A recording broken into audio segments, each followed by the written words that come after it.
Bienvenue à tous dans ce webinaire. Nous allons euh, accorder la parole à Madame le secrétaire exécutif de l'IAPS qui va faire une brève présentation de l'IAPS et enfin, après cela, elle va revenir vers nous. Merci. Madame, Euh, Est-ce on peut accorder un peu de temps pour les autres de rejoindre le webinaire? ok, dans ce cas, on va attendre alors euh, 5 minutes. 5 minutes, c'est beaucoup. Oh, ok, 2 minutes. Les autres vont nous rejoindre au fur et à mesure. Ok, Oh, deux ok, minutes alors, madame. ok. Mhm.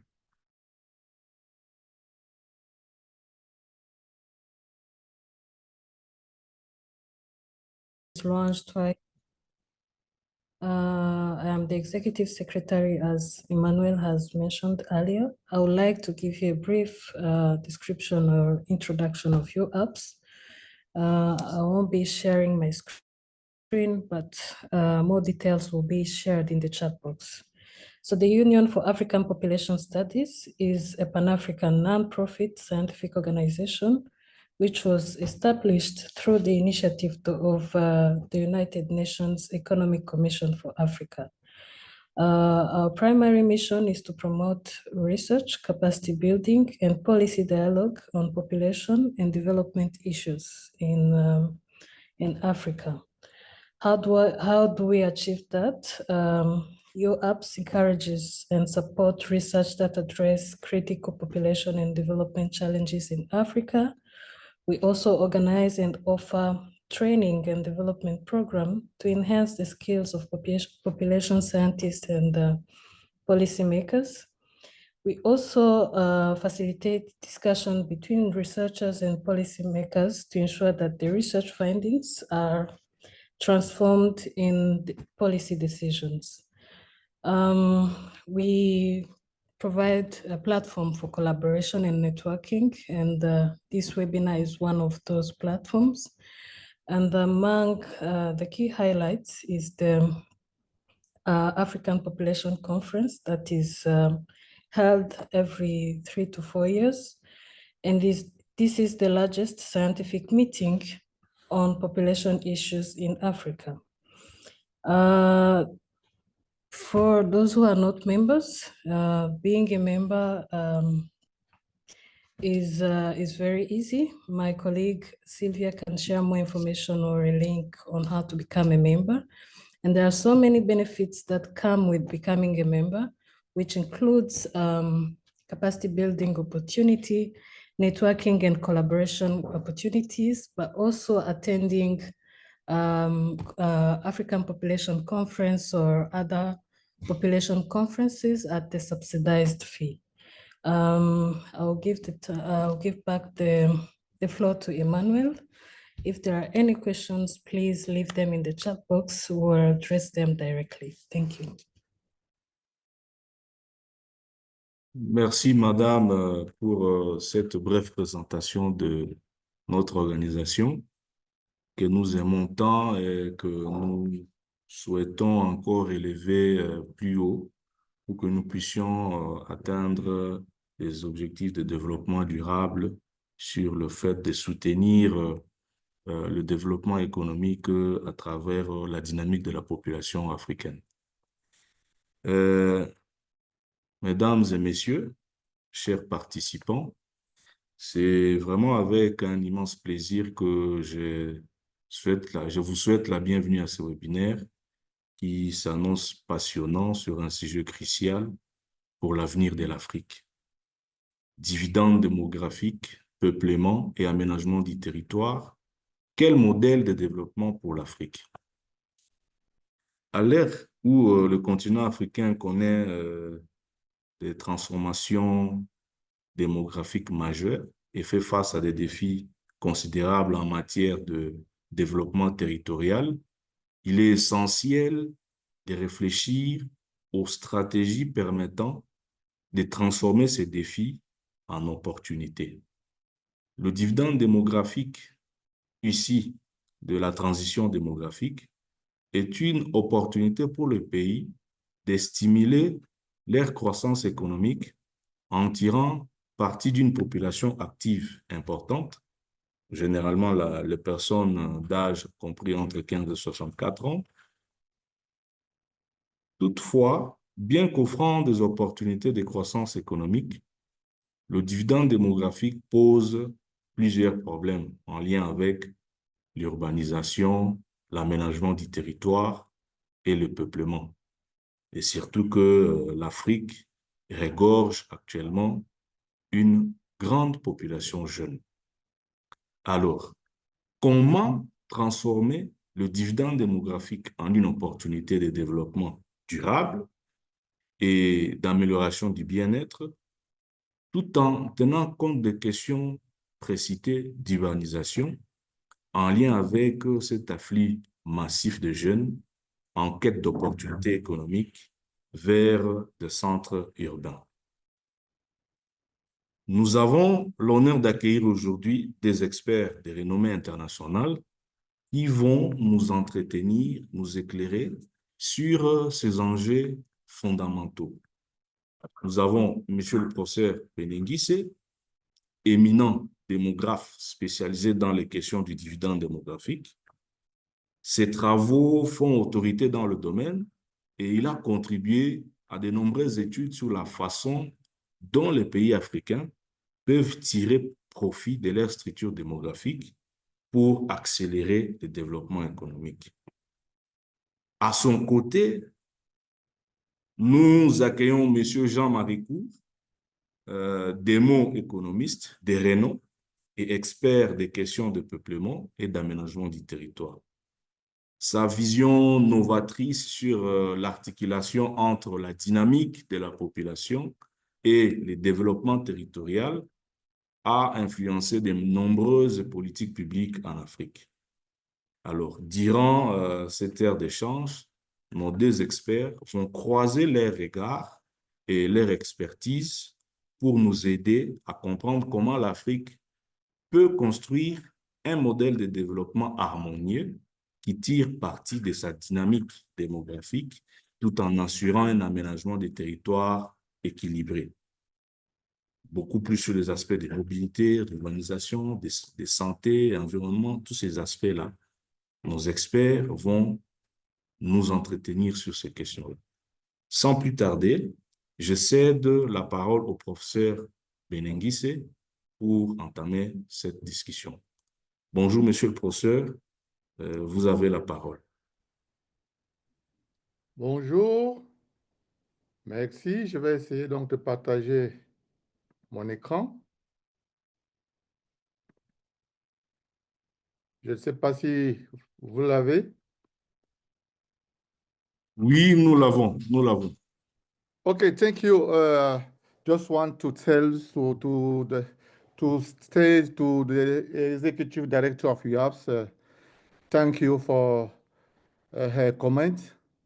Just to remind you that I'm a former member of UAPS Council, Central Africa representative. I was along with Mr. Eliyahu Zulu when he was the president of UAPS, and also with Mr. Jean-François Kobiani.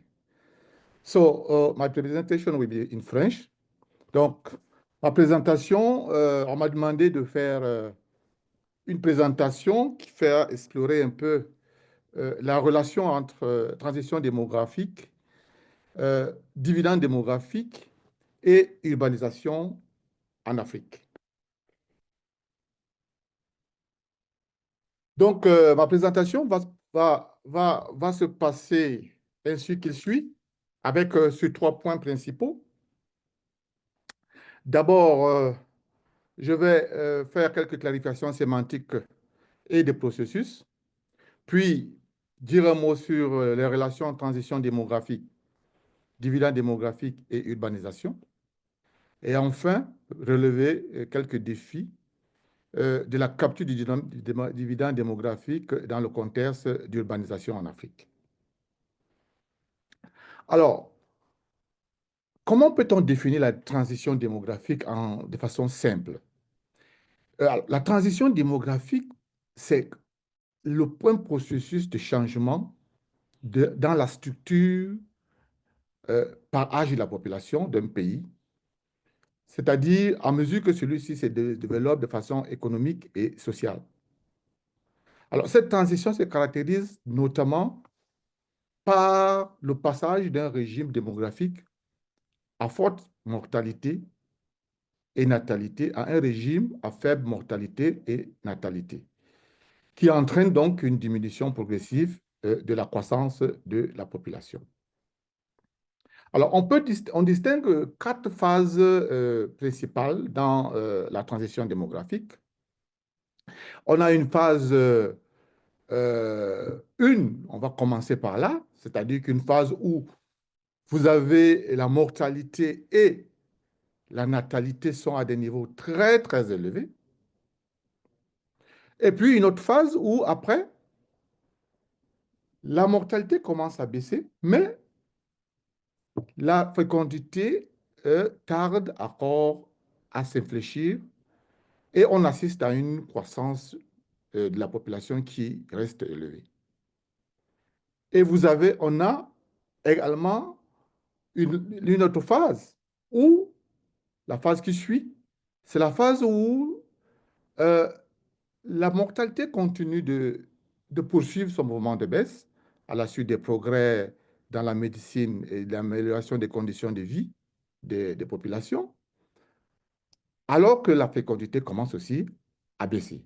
Donc, à ce moment-là, on assiste à une diminution progressive de la croissance de la population qui, avec le mouvement de baisse continue de la mortalité et de la natalité, va encore faire baisser davantage le taux de croissance démographique.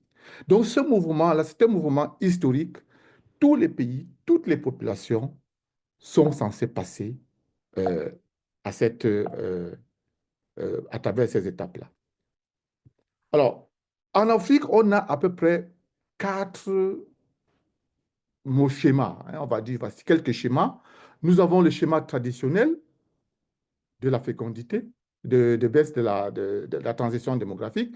Par exemple, le modèle du Mali, vous avez un modèle traditionnel, celui du Nigeria, où là, nous avons une mortalité qui baisse quand même, mais la fécondité reste encore à des niveaux encore élevés, qui ne permet pas d'avoir une baisse suffisante, satisfaisante, significative du taux de croissance. C'est un peu la même chose avec le Nigeria. Puis nous avons un modèle un peu plus classique qui est au Ghana, qui lui, on a une mortalité qui baisse davantage, qui baisse, continue, avec une fécondité qui baisse aussi, même si elle a quelques fluctuations. Mais ça, c'est le modèle classique de la transition. Et on a un modèle un peu perturbé au Zimbabwe, avec la perturbation, c'est en fait lié au sida, donc la pandémie du sida, dans les années 90-2000. Donc là, on a une remontée de la mortalité qui va aussi contrarier la baisse de la mortalité, de la fécondité, mais quand même qui va quand même produire une baisse du taux de croissance qui, dans le mouvement continu de la hausse de la mortalité due à la pandémie, va faire que la croissance qui avait déjà commencé à baisser dans les années 90 va commencer à remonter. Donc, ça, c'est un modèle perturbé, mais qui devrait pouvoir se réajuster pour continuer son mouvement de transition normal. Alors, on a une transition qui est un peu accélérée au niveau du Rwanda, mais perturbée par la période du génocide que vous connaissez tous, et où la mortalité a été élevée. Et donc, ça, c'est vraiment la perturbation, mais sinon, le pays est dans la phase de transition qui a repris et qui continue son cours normal. Nous avons également l'Afrique du Sud, qui a aussi une transition qui est avancée, mais qui a également connu quelques perturbations liées non seulement au sida, parce que la remontée de la mortalité qui est là, mais qui arrive quand même à produire des taux de croissance de la population qui diminuent et qui permettent donc de s'acheminer vers des niveaux de croissance de démographie qui sont soutenables. Donc, ça, c'est les modèles classiques qu'on a en Afrique. Alors, comment peut-on donc définir le dividende démographique lorsqu'on voit ces évolutions-là? Alors, on peut définir le dividende démographique comme étant un bénéfice socio-économique résultant d'un processus démographique caractérisé par un changement dans la structure par âge des populations et précisément dans le taux de dépendance. Alors, le taux de dépendance, c'est quoi? C'est tout simplement le rapport entre les populations dépendantes, c'est-à-dire les moins de 15 ans, et puis plus ajouté aux plus de 75, 50, 65 ans et plus, rapporté à la population potentiellement active, c'est-à-dire celle des travailleurs potentiels de 15 à 64 ans, à peu près. Donc, ça, c'est la dépendance. Donc, ça se caractérise par une évolution à la baisse du taux de dépendance. Alors, si on peut le dire de manière un peu pour que le commun puisse comprendre, en fait, le dividende démographique, c'est un coup de pouce. Un coup de pouce qui est historique parce que ça n'arrive pas à tout moment. Mais alors, c'est un coup de pouce qui vient à la faveur d'un changement démographique dont nous avons parlé tout à l'heure, qui est le changement de la structure de la population.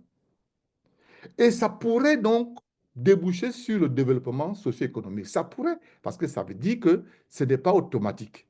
Ce n'est pas automatique, pourquoi? Parce qu'il va falloir créer un certain nombre de leviers politiques qu'il va falloir actionner pour permettre donc que ce changement de structure par âge de la population puisse se transformer en un dividende. Alors, rappelons que le dividende, c'est pas un bonus. Hein, ce n'est pas un bonus, c'est une récompense par rapport à un effort qu'on a produit. Et cet effort-là, il faut le faire en mettant en place des leviers qui sont adéquats. Donc, voilà, un coup de pouce historique que le changement démographique pourrait donner au développement socio-économique. C'est ça le dividende de façon théorique. Alors, si on regarde, on met ça en parallèle avec l'évolution des populations, de la structure des populations, on a à peu près trois étapes. Une étape qui vient au départ, qui est un peu le modèle où la plupart des pays d'Afrique subsaharienne se trouvent, où on a une structure par âge qui est fondamentalement dominée par les jeunes, donc vraiment une population essentiellement jeune. Et vous avez, à la faveur donc de cette structure, un poids très élevé des enfants de moins de 15 ans. Donc, c'est vraiment le poids le plus élevé d'une population très jeune. Alors, au fur et à mesure que on évolue, on s'achemine donc vers une pyramide intermédiaire.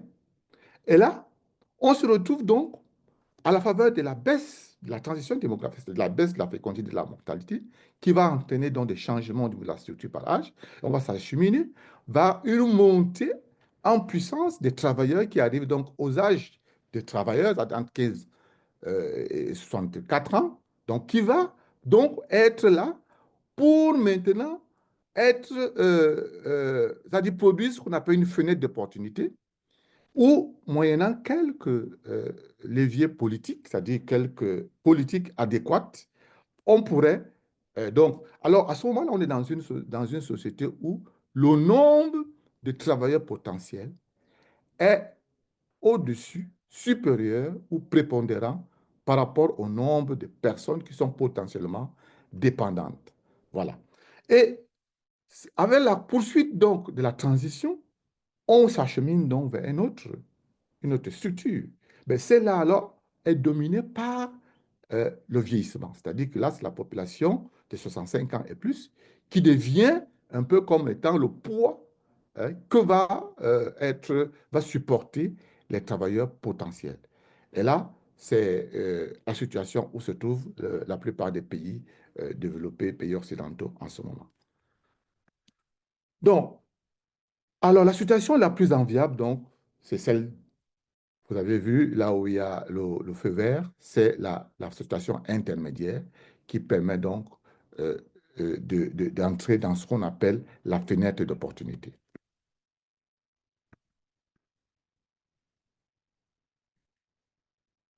J'ai du mal à avancer. Monsieur le professeur, je pense que vous devez aller aussi un peu vite, hein. Votre temps est déjà en train de... Voilà. Donc, le dividende démographique, comment il s'obtient? Il s'obtient, quand il s'obtient, lorsque on a une baisse continue du taux de dépendance. Le taux de dépendance, de manière concrète, c'est lorsqu'il est en dessous des 0,80.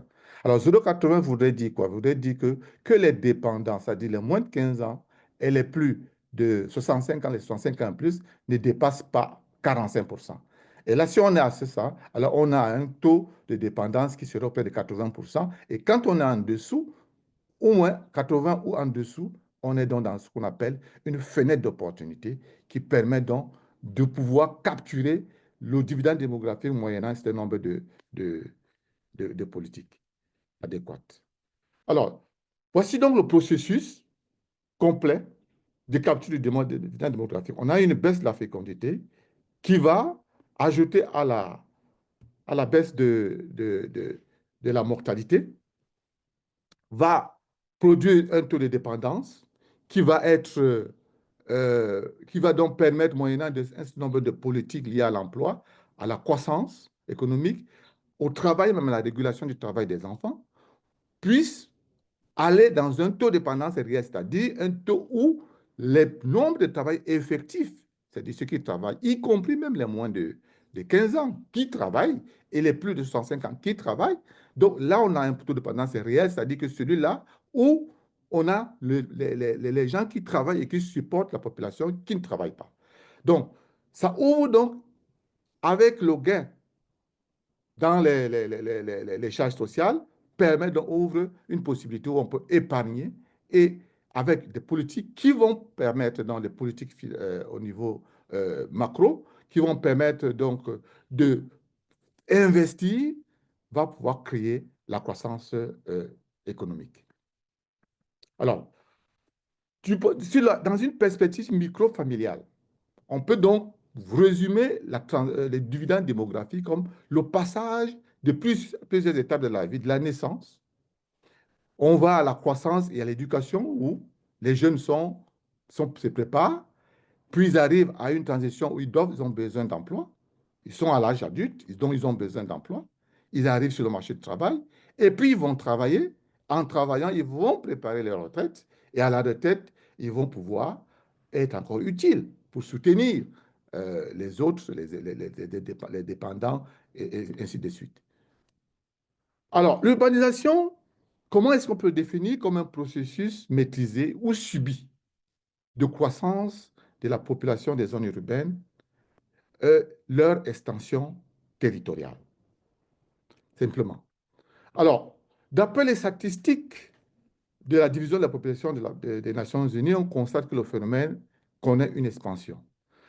Entre 1960 à 1960, on est passé de 33 millions d'habitants à 459 millions d'habitants en 2020 qui vivent dans les villes. Et on espère atteindre, dépasser le milliard, c'est-à-dire 1 milliard 300 millions d'habitants en 2050. Alors, on estime qu'en moyenne, la proportion de la population d'Afrique subsaharienne vivant dans les villes est passée de 15% en S'il vous plaît, 1960 monsieur le professeur. à 45% en 2020. S'il vous plaît, monsieur Oui, le professeur. oui. Si vous pouvez accélérer, hein, pour que vous puissiez finir, parce que votre temps est déjà... Combien de temps il me reste? Il vous reste 3 minutes. 3 minutes. Je croyais que j'avais 20 minutes. C'est plus Oui, 20 minutes? c'est 20 minutes, mais nous comptabilisons-les depuis que vous avez commencé.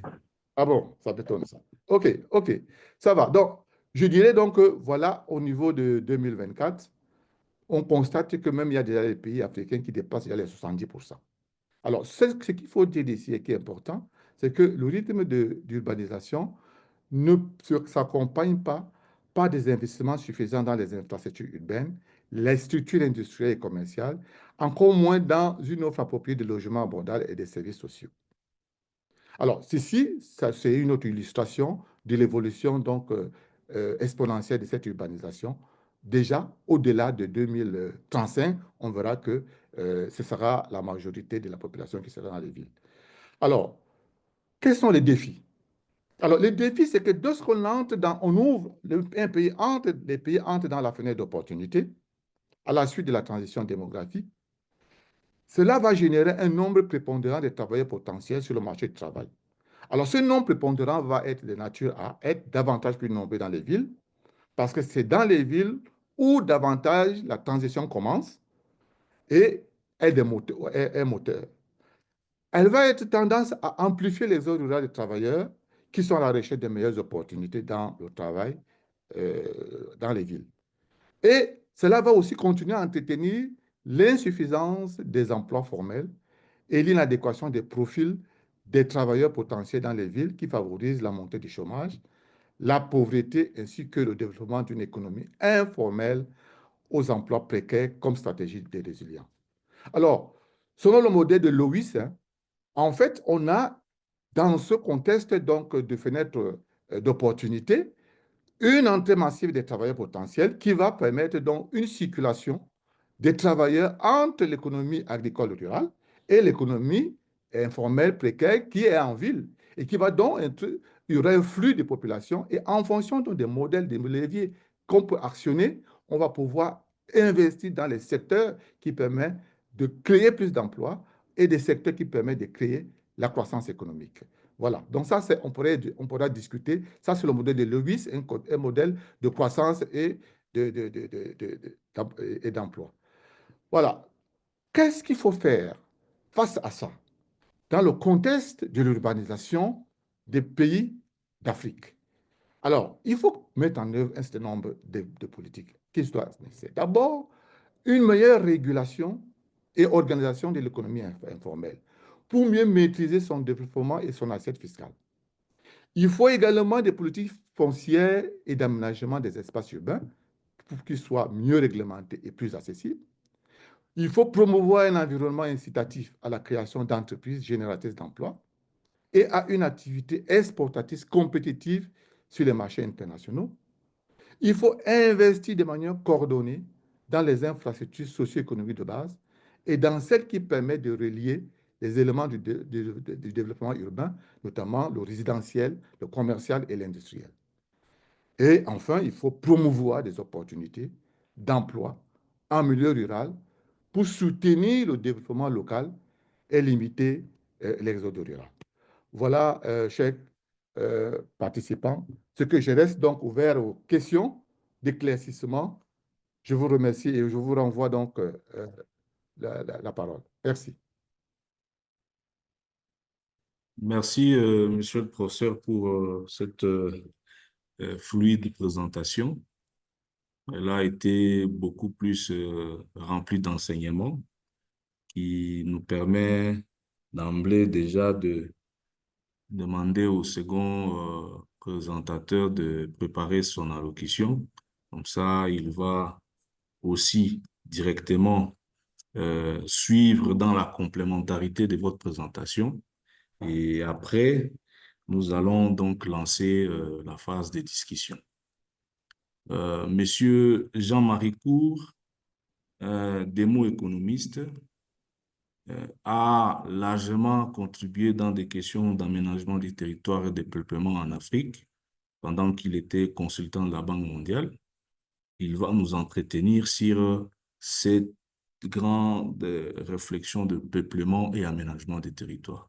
Monsieur Jean-Marie Cour, vous avez la parole. Vous pouvez activer le micro de votre ordinateur. Merci, vous m'entendez? Oui, oui, nous vous entendons, nous vous entendons.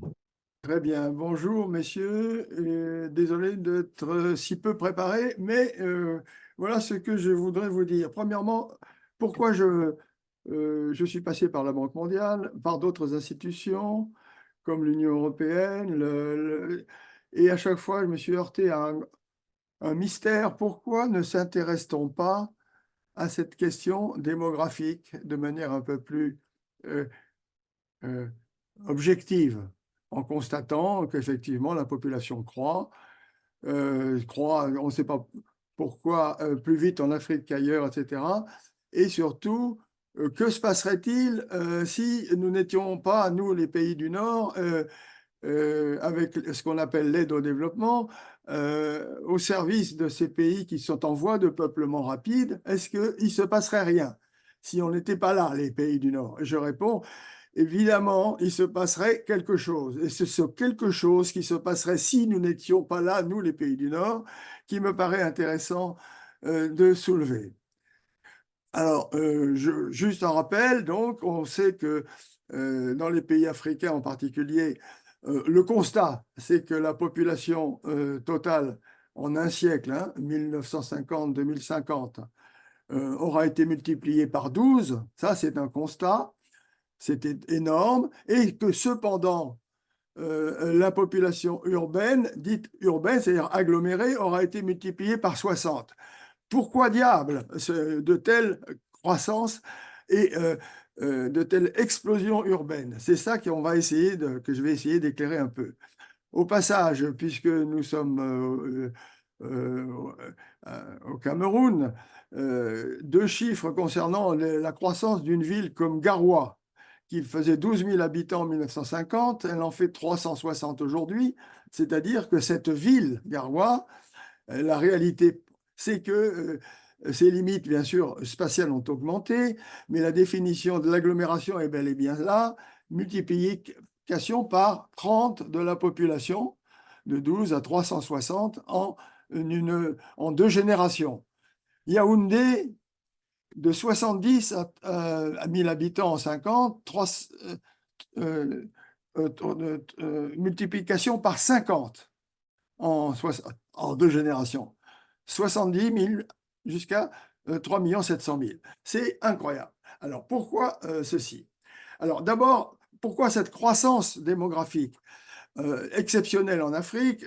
Dans les papiers que j'ai écrits et que vous avez peut-être reçus d'une manière ou d'une autre, il y a des raisons historiques à cette transition démographique tardive. Je ne vais pas y insister ici, c'est pas... on n'a pas le temps, mais ce sont des raisons très claires. Il y a eu plusieurs siècles en Afrique de décroissance démographique. Nous sommes dans une phase de rattrapage. Après, c'est plusieurs siècles de décroissance réelle qui ont laissé de vastes immensités complètement désertifiées, n'est-ce pas? Donc, nous sommes dans cette phase de rattrapage et prenons comme réalistes ces prévisions démographiques à long terme qui sont a priori effrayantes et qui en réalité sont tout à fait logiques. Et nous savons très bien qu'elle s'arrêtera, cette croissance, mais à quelques 2 milliards d'habitants ou plus. Bon. Revenons donc à l'urbain. Pourquoi cette croissance urbaine? Ce n'est pas une explosion due à de mauvaises politiques, c'est un comportement tout à fait naturel de l'homo socialus, comme je l'appelle, c'est-à-dire l'homme social qui a besoin de relations sociales, d'échanges avec ses pairs, etc., et qui, en période de croissance démographique et d'ouverture au monde, a besoin d'avoir des voisins. Bon. Il y a donc à comprendre quelle est la logique de cette urbanisation, qu'on appelle explosion démographique. Elle est tout à fait explicable. Il faut donc comprendre qu'il se passe des choses en ville, même s'il n'y a pas d'emploi moderne apparemment, ou même si dans certains territoires, et d'immenses territoires d'ailleurs, il n'y a rien de moderne dans l'économie réelle, dans l'économie apparente, qu'on appelle l'économie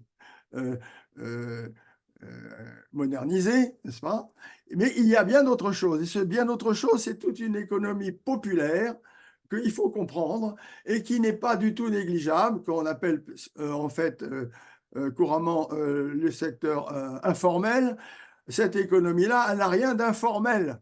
Informel, c'est péjoratif. L'économie réelle, l'économie qui se passe spontanément dans ces villes est tout à fait importante à comprendre. C'est une économie d'intensification des échanges entre personnes, les unes offrant rencontrant une demande de leurs voisins à laquelle ils vont répondre, pour peu que cette demande s'adresse à des biens essentiels, vitaux. Et c'est exactement ce qui se passe dans cette explosion urbaine. Les villes comme Yaoundé, Garoua et autres, où la population se rassemble, sont des villes où il y a bien plus que l'activité moderne, qui est importée, plus ou moins importée, ou recommandée par les bailleurs de fonds, hein. Et il y a beaucoup plus, et ce beaucoup plus, c'est extrêmement important à comprendre. D'abord, pour la création d'emplois, c'est une création spontanée d'emplois qui se développe, hein, et qu'on n'a pas à s'inquiéter du nombre d'emplois qui va se créer là. Il se crée par l'échange, hein. C'est ce que j'appelle cette croissance endogène. Le seul fait que les populations bougent engendre des modifications dans le comportement individuel, la capacité à parler aux autres, la capacité à exprimer une demande, la capacité à y répondre par la proximité. Voyez, donc, alors, à côté donc de cette économie que l'on veut, effectivement, dont on parle beaucoup, qui s'appelle la modernisation de l'économie des pays en voie de peuplement, hein, il faut comprendre ce qui se passe dans l'autre volet. Alors, un pays qui est en voie de peuplement, et notamment les pays africains, dont on sait bien à quel point la croissance est rapide démographiquement, eh bien, dans ces pays, il y a nécessité d'une double dimension de l'activité économique. Il y a d'une part cette économie en voie de modernisation qui va créer des emplois industriels, des emplois de services modernes, etc., etc. Et d'autre part, une économie qui assure la survie et puis le développement du reste de la population. La partie modernisée de l'économie n'est que très minoritaire en nombre de personnes concernées, et la majorité des gens vivent dans l'autre forme d'économie, qui est l'économie populaire, à laquelle je m'intéresse beaucoup, et que j'essaye de décrire pour montrer à quel point elle est une économie autonome, non dépendante du reste du monde, et vitale, dont il faut comprendre la dynamique, car c'est là que se transforme progressivement et que la croissance démographique est absorbée de manière logique, à condition qu'on n'y mette pas trop de bâtons dans les roues. Une façon de nuire à ce développement spontané de l'économie populaire, c'est justement moderniser trop rapidement en important des modes de production ou de conception des relations industrielles, etc., de l'extérieur, trop vite, et jusqu'au point où, lorsqu'on crée des emplois modernes dans telle ou telle ville, comme Garoua, hein, par exemple, à travers des projets modernes, eh bien, on fait une concurrence déloyale, si on peut dire, à l'économie populaire, plutôt qu'on ne favorise l'emploi, puisqu'on détruit plus d'emplois en nuisant à l'économie populaire qu'on en crée avec les emplois modernes. Donc, il faut faire très attention à tout cela. C'est exactement l'esprit de mes travaux dans toutes les institutions auxquelles j'ai contribué en tant que membre du staff, comme à la Banque mondiale ou au Fonds monétaire international, hein, faisons attention à ce que nous disons. Bon, alors, ceci étant, voilà ce que je voudrais dire pour compléter un peu ce point de vue. Quels sont les problèmes auxquels sont confrontés ces pays en voie de, comme je les appelle, en voie de peuplement. Peuplement au sens dynamique du terme, hein, croissance et redistribution spatiale socio-économique de la population. Quels sont les problèmes auxquels sont confrontés ces pays, pour la plupart des pays jeunes en Afrique, puisqu'ils sont issus de la décolonisation et d'un changement formidable de régime politique, hein, avec la décolonisation. Ces pays ont quelles sont leurs principales préoccupations? La première, n'est-ce pas, c'est de conquérir leur autonomie à l'intérieur de leur domaine de souveraineté, hein, le domaine de souveraineté nationale. Première chose. Donc, s'installer complètement chez eux, à partir d'une situation où une partie du territoire était sous contrôle d'un colonisateur et une immense partie du territoire était un peu laissée à l'abandon, ou pas encore transformée par le colonisateur. La deuxième préoccupation de ces pays, c'est de gérer leur croissance démographique, faire en sorte que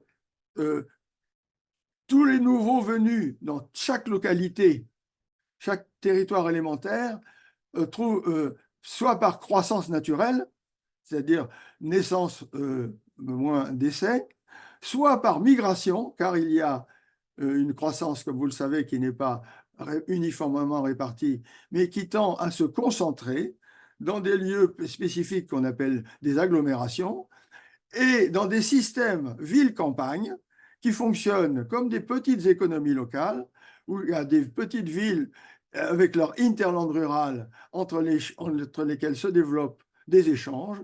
Hein, et c'est de ça qu'il faut s'occuper principalement, c'est-à-dire voir comment spontanément et comment les puissances publiques peuvent organiser cette restructuration du peuplement, hein, en faisant apparaître progressivement un marché intérieur qui est le marché des biens et services essentiels, qui se développe et qui s'étend progressivement jusqu'à constituer un marché national fort, suffisamment fort, un marché intérieur, hein, pour ces biens et services qui vont, tout en étant essentiels, se diversifier avec le progrès, évoluer bien sûr.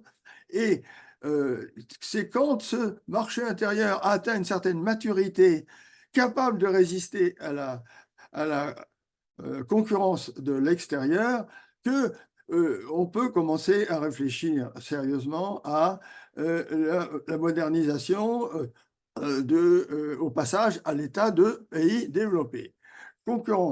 Conclusion, dans mon idée, dans mon approximation, qu'est-ce que c'est qu'un pays en développement? C'est un pays qui n'est pas encore entièrement occupé, maîtrisé par le pouvoir en place, hein, et un pays qui est en voie de peuplement, de conquête de son autonomie. Bon.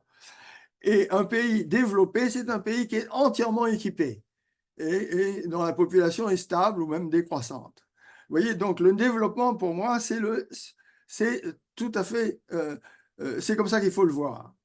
Donc, un pays en voie de développement est en réalité un pays en voie de peuplement et de conquête de son autonomie, de son marché et de l'équipement de tout son territoire.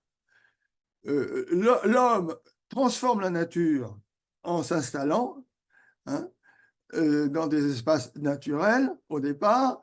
Il y a ce qu'on appelait en français l'essartage. On enlève un peu une partie de forêt dans une zone forestière pour y installer un village.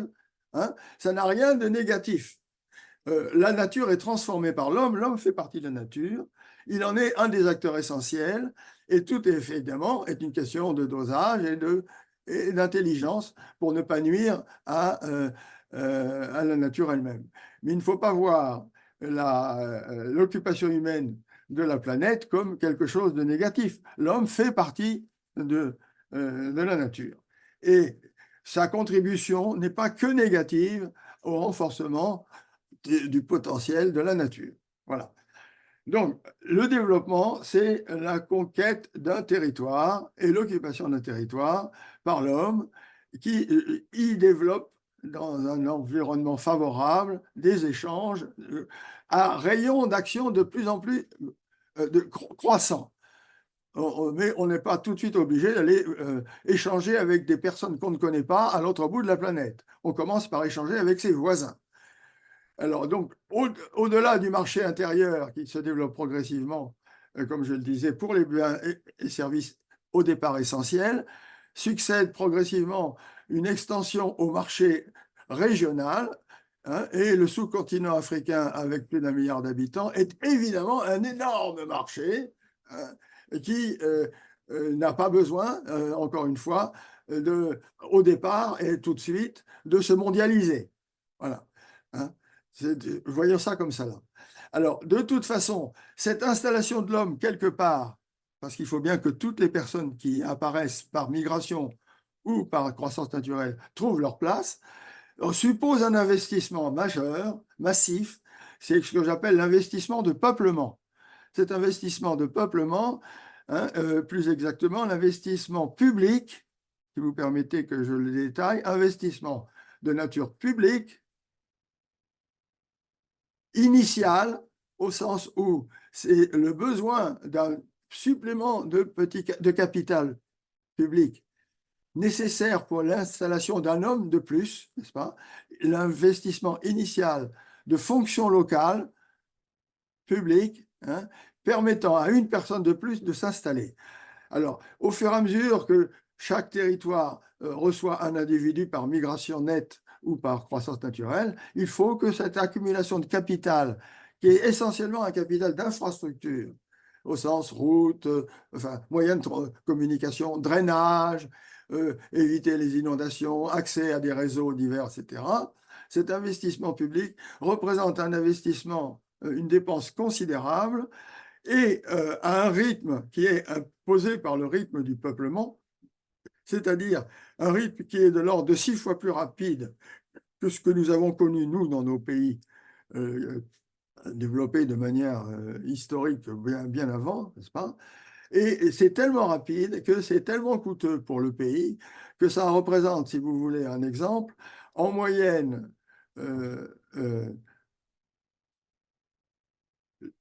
la moitié du PIB dans un pays comme le Burundi, hein, qui a tout à faire, qui est très pauvre et qui n'est pas urbanisé et où la migration d'urbanisation va être de plus en plus urgente, hein, avec la diversification des activités que cela permet. Hein.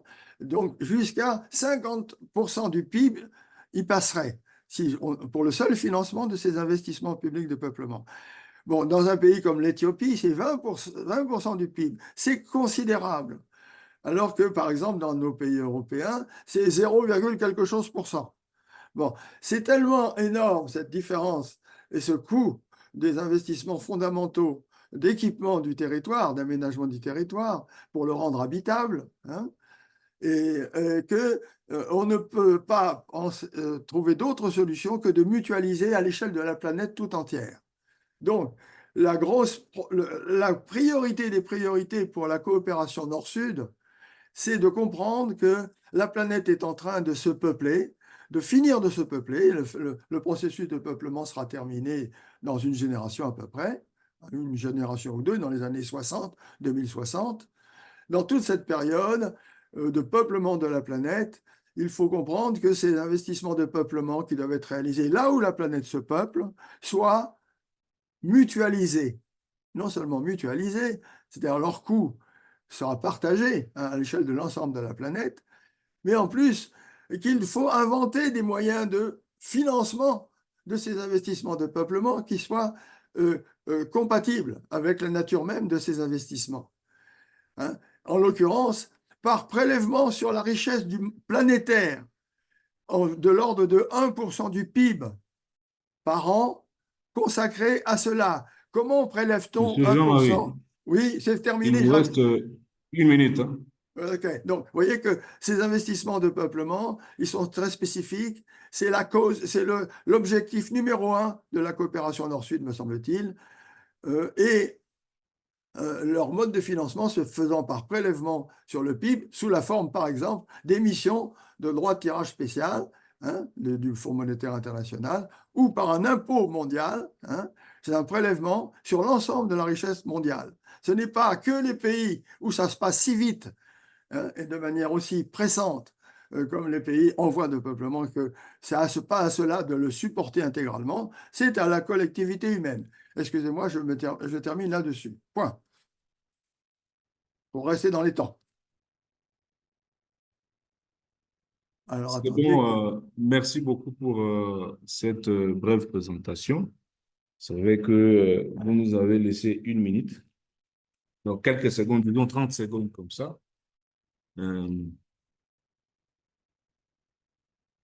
Chers participants, nous avons assisté à la présentation de nos deux experts qui nous ont édifiés d'emblée sur la question du dividende démographique en lien avec l'urbanisation et le peuplement. Et le deuxième intervenant a fait une réflexion ouverte sur l'aménagement du territoire et le peuplement en Afrique. Associé à cela, une brève réflexion sur comment est-ce que nous devons revoir la manière de la relation entre Nord-Sud dans la question d'aide finance au développement, qu'il a qualifié d'aide, de finance d'aide au peuplement. Monsieur le professeur Gervin Benenguisse, Monsieur Jean-Marie Cour, durant votre présentation, il y a deux questions qui se soulèvent et j'aimerais partager cela avec vous pour qu'on voit comment est-ce qu'on peut relever cela. Dans ce contexte actuel où l'Afrique connaît effectivement une croissance démographique soutenue, avec une population majoritairement jeune, quels sont, selon vous, les leviers prioritaires à activer pour que ce pays profite pleinement de cette population jeune à l'égard de ces fléaux d'urbanisation, de ces fléaux d'aménagement des territoires, où on se rend compte que, bon, l'urbanisation peut être en même temps un élément favorisant l'épanouissement de ces peuples, le développement de ces pays, mais peut aussi être en même temps un élément qui entrave ces développements de ces pays-là. Qu'est-ce que vous en dites? Monsieur le professeur Gervin, vous avez la parole. Bon, c'est une grosse question. Bon, c'est un grand débat. On va tout simplement dire que, bon, nous avons la chance qu'on a une démographie, l'Afrique a une démographie qui est une démographie qui a beaucoup de potentiel. Il reste maintenant à la transformer en opportunité. Alors, la première chose que nous devons continuer à faire, je pense que nous devons nous assurer que cette population jeune est bien formée et en bonne santé pour pouvoir avoir une productivité et répondre aux besoins du marché. Il faudrait que nous nous assurions que notre économie est créatrice d'emplois. Donc, cela suppose que nous devons créer un environnement qui soit favorable à la création des ressources, de l'emploi, que nous devons en même temps, parce que nous pouvons améliorer l'emploi, mais en gardant les inégalités. Nous avons un problème d'inégalité avec une population féminine qui n'est pas forcément toujours bien valorisée.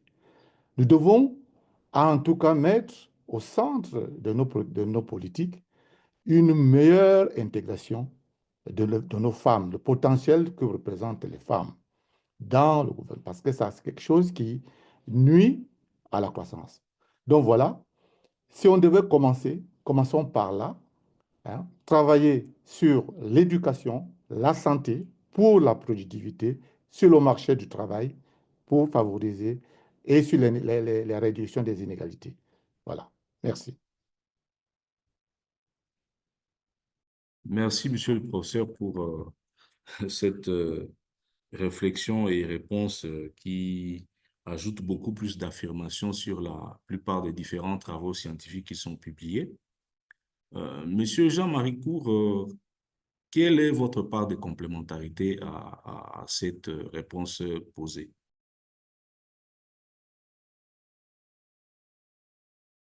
Alors bien, merci beaucoup. J'ai bien entendu et bien compris. Je suis d'accord sur le stade ultime. Il faut en effet tout ce que vous avez recommandé, de l'éducation, de la santé. Ce que je voulais ajouter à cela, c'est que ce qui est prioritaire, nous savons qu'il y aura un certain nombre d'habitants nouveaux. La question est de savoir où ils seront allés s'installer, et pourquoi y faire?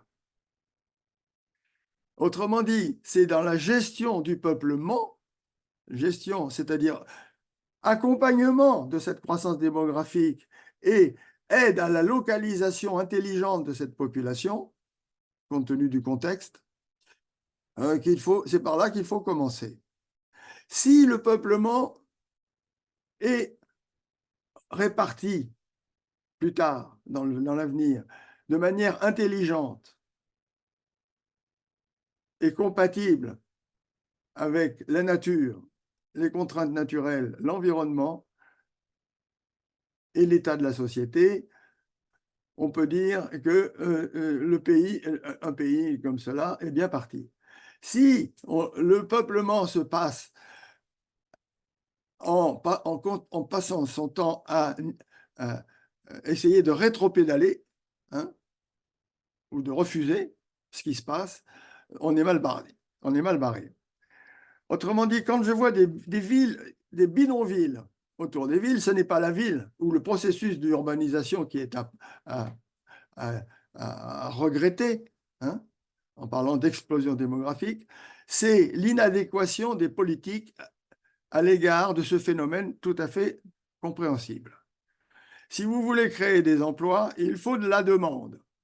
Si je prends l'exemple de l'alimentation, il n'y a aucune raison qu'un paysan puisse produire plus de denrées alimentaires que ce dont il a besoin s'il n'a pas de clients. C'est le nombre de clients effectivement accessibles et demandeurs d'une nourriture, d'un bien essentiel qui est la nourriture, qui incitera le paysan à produire plus.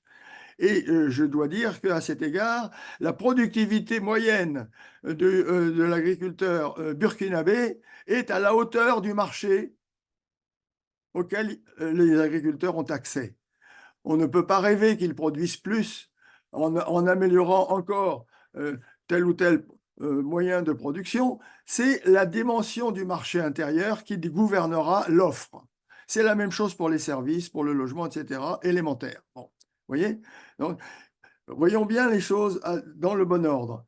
Gérer le peuplement de manière logique et respectueuse de l'environnement et des conditions générales de la vie internationale, hein, des relations entre nations, c'est cela qui est la condition nécessaire pour tout le reste, y compris pour l'éducation. Regardez un bidonville, n'importe lequel, de n'importe quelle ville africaine comme Yaoundé, hein, puisque nous sommes au Cameroun, ou a fortiori de la capitale économique. C'est dans ce bidonville qu'est-ce que c'est? C'est une partie de l'urbanisation qui est refusée on ne sait pas pourquoi d'ailleurs, hein, par la puissance publique, parce qu'il a peur de tous ces bandits qui sont dans les bidonvilles. Mais c'est par la négation de la nécessité qu'ont ces gens de venir qu'on arrive à ce bidonville. Il y a des situations dans lesquelles on ne peut pas exercer de quelques améliorations significatives de la vie des gens, meilleure éducation, meilleure santé, meilleur comportement social, dans des conditions de bidonville que nous voyons. Merci La beaucoup, faute en est monsieur. non pas aux gens qui viennent, mais à l'incapacité à accompagner ce processus irréversible et indispensable au développement. Le développement, c'est le peuplement. Merci beaucoup, monsieur Jean-Marie, pour cette position par rapport à la question posée. Bon, parmi les spectateurs, il y a des questions qui ont été posées et je demande à ce que si monsieur le professeur Parfait Elundu pourrait bien vouloir prendre la parole pour poser sa question. Il a deux questions et les deux questions, j'ai l'impression qu'elles s'adressent directement à monsieur Jean-Marie Cour. Monsieur le professeur Parfait Elundu, vous pouvez activer votre micro et poser la question, s'il vous plaît.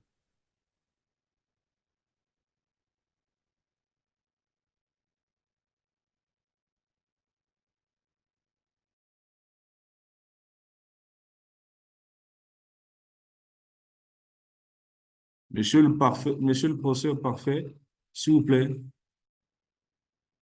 Bon, je vais lire la question. Nous allons prendre au maximum 5 questions, hein, pour ne pas exagérer. Monsieur le professeur Elundu pose la question de savoir quelle différence faites-vous entre économie populaire et économie locale? La seconde question, quelle est votre critique des stratégies de formalisation de l'économie informelle? Cette question est adressée à Monsieur Jean-Marie Cour. Il y a la question de Monsieur Desmond qui la pose aussi à Monsieur Jean-Marie Cour, mais associé à Monsieur le professeur Gervin. Il dit, le monde est à continuel changement usant de la technologie et de l'innovation dans les secteurs de l'économie. Comment préparer cette jeunesse africaine à recourir aux compétences technologiques pour compétir avec l'Europe, les Amériques et l'Asie? Ça, c'est une question ouverte aux deux intervenants. Il y a une question qui vient de la RDC, de M. Raymond Baroki, qui pose la question de savoir sur les aménagements des territoires, qu'est-ce que vous proposez pour la RDC? Nous allons partir sur ces questions-là. Monsieur le professeur Gervin, nous commençons par vous.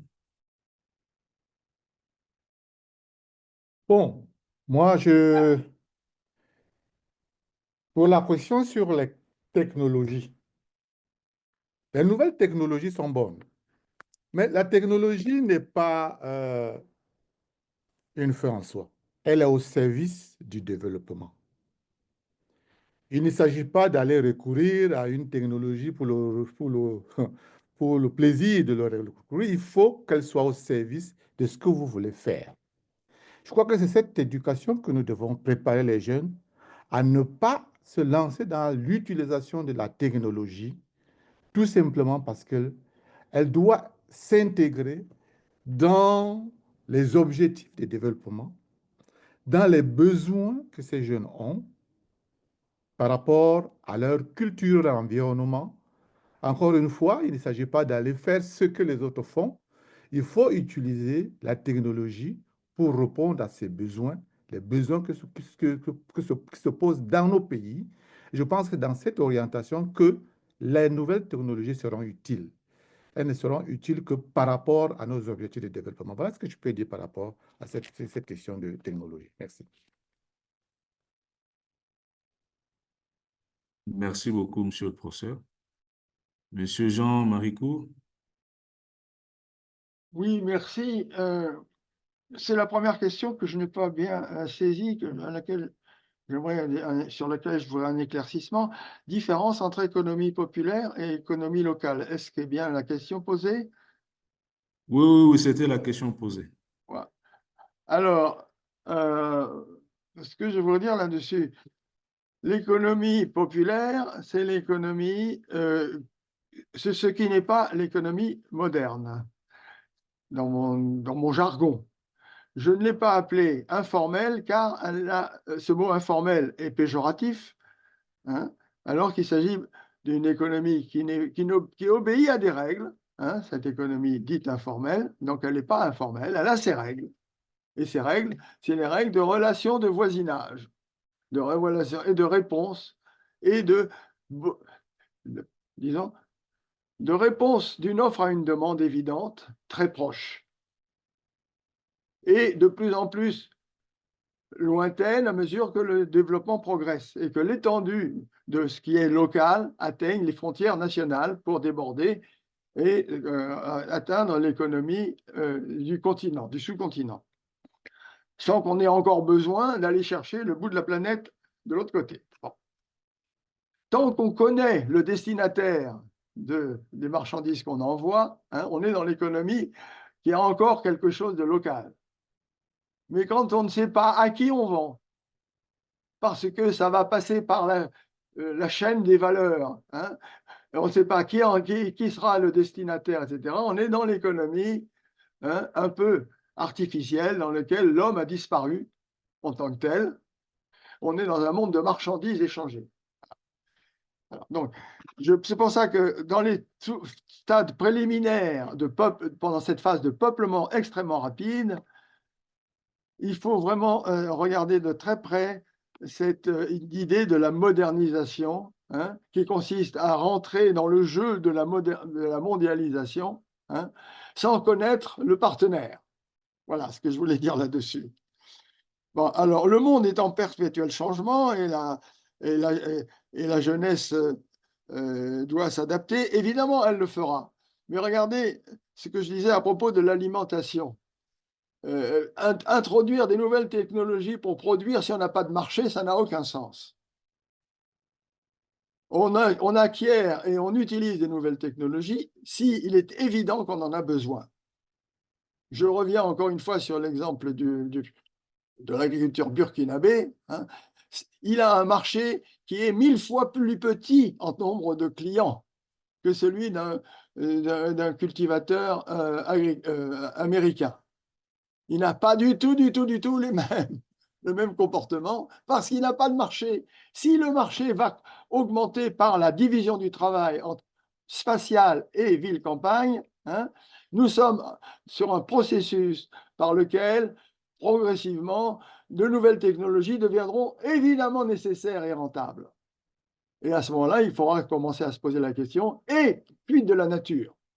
Et comment va-t-on éviter de ruiner l'environnement à force de déforester sans nécessité ou à force d'exploiter à coup de produits artificiels comme des engrais, etc. Voilà, c'est tout ce que je peux dire dans les temps qui vous sont impartis, puisqu'on a déjà dépassé la limite de 11 heures. Mais en gros, voilà, soyons Merci beaucoup. confiants dans la nature humaine. Merci beaucoup. Merci et merci aux panélistes et merci à tous les participants. Par rapport à notre temps, nous ne sommes pas à mesure de répondre à toutes les questions. On comprend bien que ce webinaire a vraiment intéressé tout le monde et que, il serait souhaitable qu'on voit dans la mesure du possible si on pourrait organiser une autre séance d'échange comme ça, effectivement, dans la mesure du possible, la possibilité de temps de nos différents panélistes. Nous rassurons tout le monde que tout celui qui a posé sa question, nous ferons un effort de vous répondre et les intervenants vont recevoir vos questions et ils feront aussi un effort de donner des réponses à toutes ces questions-là. Pour le mot de la fin, Monsieur le professeur Gervin, Monsieur Jean-Marie Cour, que devons-nous retenir afin que nous puissions clore cette séance? Monsieur le professeur Gervin, vous avez la parole. Oui, une note d'optimisme, hein, c'est que vraiment l'avenir du monde va se jouer en Afrique. Il faut que nous, Africains, nous soyons conscients de ça, que nous avons non seulement le potentiel économique, nous avons également notre potentiel démographique. Notre potentiel démographique a besoin juste qu'il soit transformé en opportunité par des politiques adéquates. Éduquons, continuons à mettre en place les programmes de santé, mettons en place un environnement économique favorable aux créations de l'emploi, la création des richesses, c'est-à-dire de la croissance économique. Faisons des efforts pour bien la répartir, pour qu'il n'y ait pas des personnes qu'on laisse de côté, notamment les femmes, des personnes défavorisées. Et je pense qu'on aura un avenir mieux et on pourra tirer mieux profit du dividende démographique. Voilà ce que je peux dire comme mot de la fin. Merci à tous. Merci. Monsieur Jean-Marie Cour. Alors, si vous m'entendez, en conclusion, ce que je voudrais ajouter, c'est l'Afrique d'aujourd'hui n'a rien à voir avec l'Afrique d'il y a 60 ans. Or, on dispose d'indicateurs, comme ceux qui figurent dans les World Development Indicators de la Banque mondiale, où on voit que le produit intérieur brut par habitant aurait été stable, ou aurait augmenté un peu de 0,5%, ce qui est complètement faux. Pourquoi? une Afrique avec les villes qu'elle a, la division du travail qui engendre un marché intérieur, qui fait qu'elle se nourrit bel et bien, cette Afrique aujourd'hui, alors qu'on peut, bien entendu, elle est victime des aléas climatiques et de ce que vous voudrez, elle n'en reste pas moins qu'elle importe moins que l'Italie, qui est infiniment plus grande, plus petite, hein. Elle se nourrit et spontanément et humainement et naturellement, et c'est cela qu'il faut qu'on comprenne, qu'elle se transforme, cette Afrique, beaucoup plus qu'on ne le pense, et ce qui rend optimiste. Je peux vous dire et vous certifier que le taux de croissance de la réalité africaine dépasse beaucoup les taux de croissance minables qui apparaissent quand on regarde les statistiques rétrospectives de la croissance du PIB, qui ne veulent rien dire. Voilà, merci. Merci pour ces mots de la fin. Merci, Monsieur le professeur Gervin, pour votre disponibilité. Merci, Monsieur Jean-Marie Cour, pour aussi votre disponibilité. Je sais que vous avez annulé des rendez-vous très importants pour être avec nous et pour partager ces cafés scientifiques. Nous espérons vous revoir dans un avenir proche, dans une autre séance, pour que nous puissions édifier la jeunesse africaine, pour que nous puissions réfléchir sur les solutions de développement. Et nous le souhaitons vraiment. Nous remercions l'UAPS, l'Union pour l'étude de la population africaine, pour cette tranche de temps qu'ils nous ont accordée, pour que nous puissions parler de dividendes démographiques, peuplement et aménagement du territoire. Quel modèle de développement pour l'Afrique? Ce sont des questionnements qui continuent, qui persistent. Et la jeunesse africaine, comme vient de le dire M. Jean-Marie Cour, est différente de celle qui a 30 ans, 50 ans, 60 ans. Et cette jeunesse est soucieuse de son développement, est soucieuse de son bien-être et voudrait apporter son appui pour le développement. Nous vous remercions. Un coup de chapeau à mes collaborateurs et représentants de l'Union pour l'étude de la population de la communauté de l'Afrique de l'Est et celui de la communauté de l'Afrique centrale, qui n'ont cessé de nous accompagner, de nous orienter, de nous apporter conseils pour qu'on réalise ces webinaires. Merci et bonne journée à tout le monde. À une prochaine opportunité. Au revoir. Au revoir. Au revoir. Au revoir, merci. Au revoir et merci à vous. Ah.